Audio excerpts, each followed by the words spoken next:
Hi, my name is Branden Harvey, and I'm the founder of Good, where we celebrate the people, ideas, and movements shaping the world for the better.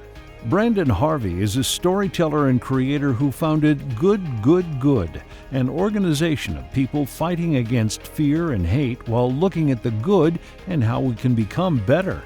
Part of Good is Goodnewspaper, a quarterly printed newspaper dedicated to telling only the good stories that are happening all over the world. That's what we do at Good. We help people feel less overwhelmed and more capable of doing good in the world. Please welcome Branden Harvey.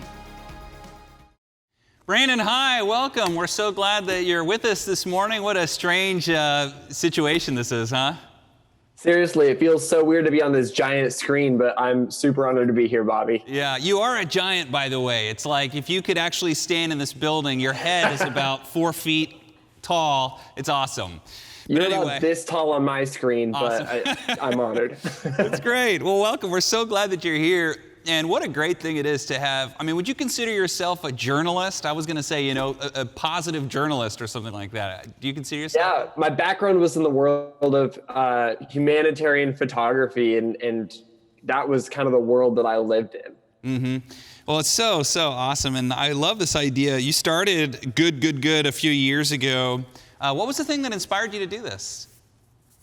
Well, so I had the beautiful opportunity of, as a part of my work as a humanitarian photographer, traveling around the world, seeing all of these incredible nonprofits doing incredibly impactful work, working in communities, saving lives, making a difference.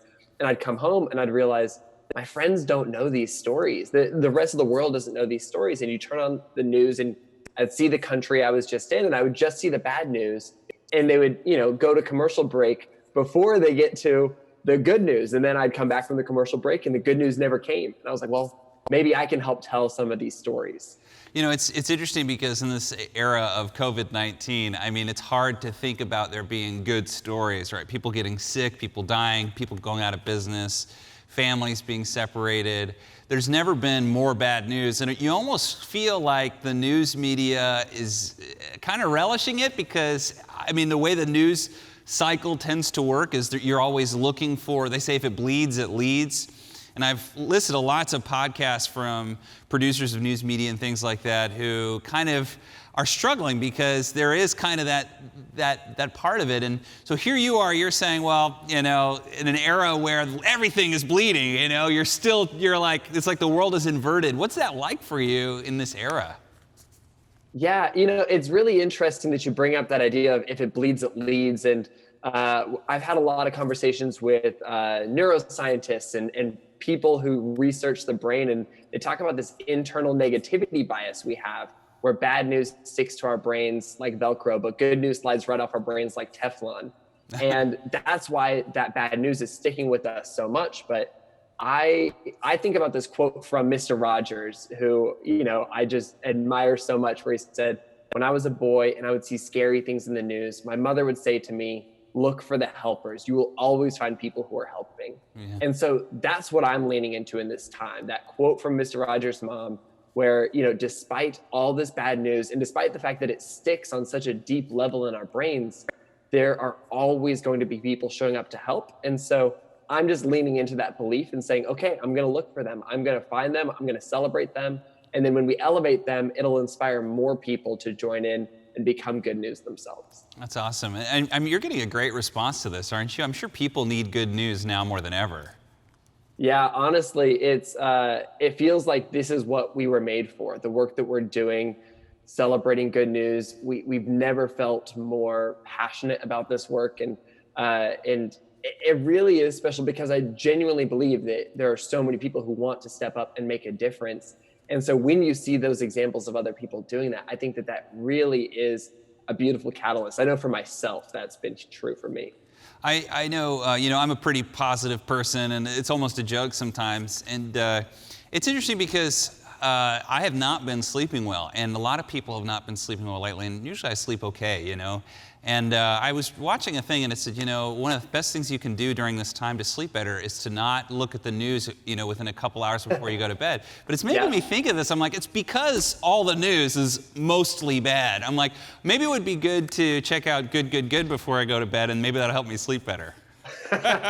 Honestly, I feel that I know that I've been trying to be really intentional, because I think that I think that the news is really important. I think that it's important that we know what's happening in the world so that we know how to show up and love our neighbor, but we can choose when to do that. You know, choose your one little slot in a day, whether it's your morning paper or, you know, an afternoon break where you consume the news, and then make sure that you spend your evening and your morning and the times that are sacred to you doing the things that are going to fill you up and energize you so that you can go out and make a difference the next day. What's an example of a good news story during this time that, you know, you've gotten a pretty positive response to? I mean, it's hard to think of, well, what would good news be during this time?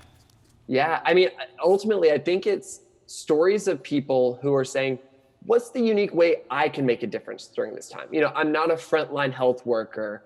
I'm not somebody who you know, has the ability to show up and help COVID patients at the hospital. Well, what's my story? I think about the Texas principal who drove 800 miles to visit 600 students from his school in person, wearing a mask. I think about the married couple in New York City who filled hundreds of backpacks up with pandemic supplies and delivered them by hand to New York City's homeless communities. I think about this is super dorky, I love this. There's a Facebook group of people who love their RVs, and they thought, how can we make a difference? Well, let's figure out how to get these RVs to healthcare workers so that they can still live at home but isolate from their families safely.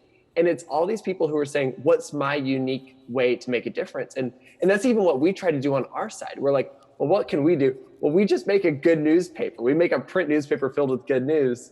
Well, what if we just started, you know, mailing some for free to people? What if we started making this available to people so they could sleep better at night, so they could make a difference? And so that's my favorite thing, is saying, what's the unique way that people are showing up and becoming helpers in a way that's unique only to them?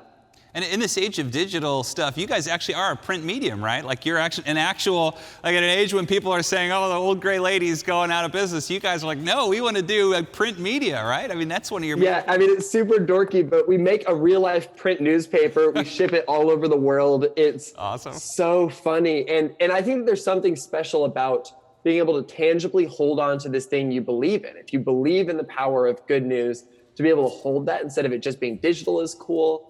And also, you know, I think that there's something about the fact that this newspaper is not going to get a push notification with any bad news on it. There is something about holding it though, like, because I went to business school and I started reading Wall Street Journal, which is not only business, but I still love just holding a Wall Street Journal and flipping through all the stories and the opinion articles and what's going on, and you know, in the markets and globally. And there is something about holding a book or holding a magazine or a newspaper that is so great. Well, you know, today more than ever, we're just so grateful for these stories. How can people get a hold of your paper or any of your other media? We'd love to get good news out to as many people as we can. Yeah, well, thank you. You can go to goodnewspaper.org, and we're actually still giving away an issue to anybody who wants it. So if you care about good news, you can go to goodnewspaper.org and sign up, and we'll mail you your first issue free. That's awesome. Well, Branden Harvey, thank you so much. Thanks for bringing us good news in a time when there's so much bad news, helping us remember the importance of positivity. We appreciate you and your spirit. You're great. Thank you. Thank you for doing the same. I appreciate you. All right. Have a great day. Take care. You too. Bye.